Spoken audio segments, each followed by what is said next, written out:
নির্বাচন কমিশন সূত্রে খবর, পশ্চিমবঙ্গে 2 থেকে 3 দফায় ভোট হতে পারে এবং প্রথম দফার ভোট হতে পারে 15 এপ্রিলের পর। এখন যত দফাতেই ভোট হোক না কেন, যবেই ভোট হোক না কেন, তৃণমূলের পক্ষেই মানুষ ভোট দেবে এমনই আশা কিন্তু করছেন মেয়র ফিরহাদ হাকিম। নির্বাচন ঘোষণা হবে, নির্বাচন আসবে যাবে। বাংলার মানুষ মমতা ব্যানার্জির সাথে তৃণমূল পক্ষে ছিল, আছে, থাকবে। তার কারণ সারা বছর যে যোগাযোগ সেটা বাংলার মানুষের সাথে তৃণমূল কংগ্রেসের আছে। পাড়ায় পাড়ায় যে সংগঠন সেটা তৃণমূল কংগ্রেসের আছে। সুখে দুঃখে মানুষের পাশে দাঁড়ানোর যে কাজ সেটা তৃণমূল কংগ্রেসের কর্মীরা করে। তাই নির্বাচনে কোনো বড় কিছু এফেক্ট হবে না। মার্চের একেবারে শুরুতেই কেন্দ্রীয় বাহিনীর জওয়ানরা এ রাজ্যে এসে পৌঁছন। শুরুর দিন থেকেই আমরা দেখেছিলাম, চলতি মাসের শুরুর দিন থেকেই রাজ্যের বিভিন্ন জায়গায় কেন্দ্রীয় বাহিনীর জওয়ানরা রুট মার্চ শুরু করে।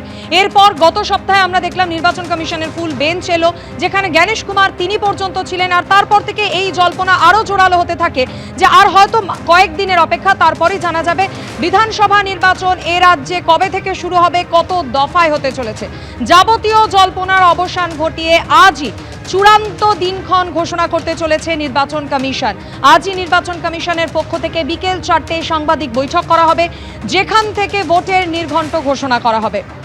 এখনো পর্যন্ত নির্বাচন কমিশন সূত্রে যে খবর পাওয়া যাচ্ছে, 2 থেকে 3 দফায় ভোট হওয়ার সম্ভাবনা রয়েছে এবং পশ্চিমবঙ্গে প্রথম দফার ভোট 15 এপ্রিলের পর হবে। কমিশন সূত্রে এমনটাই খবর।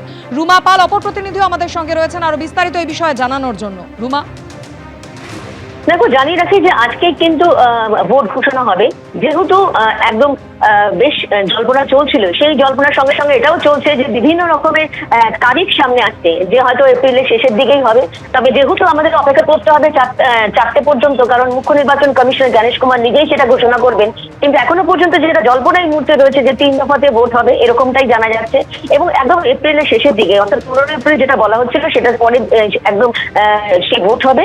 এবং জানিয়ে রাখি যে ভোট ঘোষণাও কিন্তু 2 থেকে 3 মের মধ্যে হবে, এমনটাই কিন্তু জানা যাচ্ছে। তবে এটাও ঠিক 4টে পর্যন্ত আমাদের অপেক্ষা করতে হবে। মুখ্য নির্বাচন কমিশনার জ্ঞানেশ কুমার তিনি নিজেই ঘোষণা করবেন এবং কবে হতে চলেছে, কবে থেকে কত দফায় ভোট হবে। কিন্তু দফা নিয়ে ভোট নিয়ে কিন্তু তিনি বারবার বলেছিলেন যে আইন শৃঙ্খলা পরিস্থিতি বিবেচনা করার পরই কিন্তু তিনি ঠিক করবেন যে কত দফা এখানে ভোট করানো সম্ভব হবে। একাধিকভাবে বিভিন্নভাবে জল্পনা চলেছে। কখনো এসেছে যে 2 দফায়, কখনো এসেছে 3 দফায়, কখনো 1 দফার কথা বলা হয়েছিল। কারণ রাজনৈতিক দলগুলো কিন্তু, বিরোধী রাজনৈতিক দলরা তারা গিয়ে বলেছিলেন যারা 1 দফাতেই ভোট হোক, তা না হলে 2 দফায় ভোট হোক। এরকম কিন্তু তারা মুখ্য নির্বাচন কমিশনের কাছে বলেছেন। কিন্তু আরো বিষয় জানিয়ে রাখি, মুখ্য নির্বাচন কমিশনার যেমন এনফোর্সমেন্ট এজেন্সির সঙ্গে কথা বলেছেন, ডিএমদের সাথে কথা বলেছিলেন, এসপিদের সাথে কথা বলেছিলেন। পরের দিন যখন মুখ্য সচিব এবং ডিজির সঙ্গে কথা বলেছেন, সেক্ষেত্রে কিন্তু এই রাজ্যের যে একটা ইমেজ রয়েছে যে ভোটের সময় হিংসা, সেই ইমেজ পাল্টানো যাবে কিনা সেই প্রশ্ন রেখেছিলেন।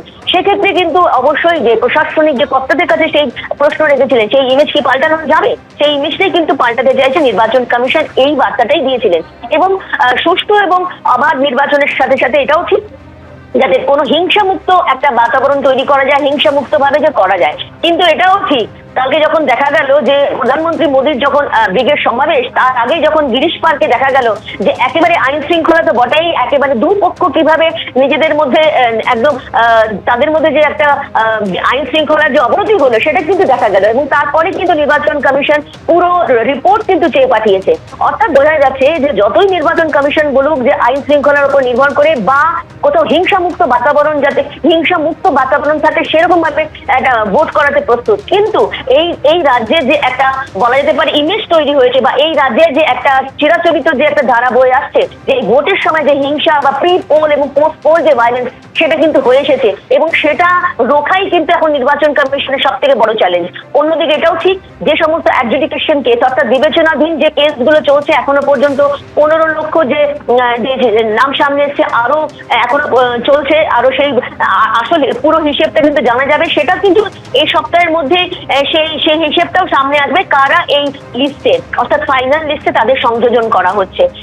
একাধিক ইস্যু রয়েছে, একদিকে যেমন বিবেচনাধীন, অন্যদিকে এটাও ঠিক যে ভোটের সময় একেবারে শান্তিপূর্ণ বাতাবরণ বা হিংসামুক্ত ভাবে করা যায় কিনা সেটাই সব থেকে বড় প্রশ্ন। তবে এখনো পর্যন্ত যা আমরা ছবি দেখতে পেয়েছি কাল পর্যন্ত, এটা নিয়ে কিন্তু নির্বাচন কমিশনকে ভাবাচ্ছে যে এবং এটা ঠিক তাদের কাছে এটা চ্যালেঞ্জ, এবং সেই চ্যালেঞ্জও কিন্তু ছুড়ে দিয়েছিলেন প্রশাসনিক কর্তাদের কাছে মুখ্য নির্বাচন কমিশনার। অবশ্যই আজ বিকেল 4টে এই সাংবাদিক বৈঠকের দিকে আমাদের নজর থাকবে। আপাতত রুমা তোমায় ধন্যবাদ, বিজেন্দ্র তোমাকেও ধন্যবাদ। এবিপি আনন্দ এগিয়ে থাকে, এগিয়ে রাখে।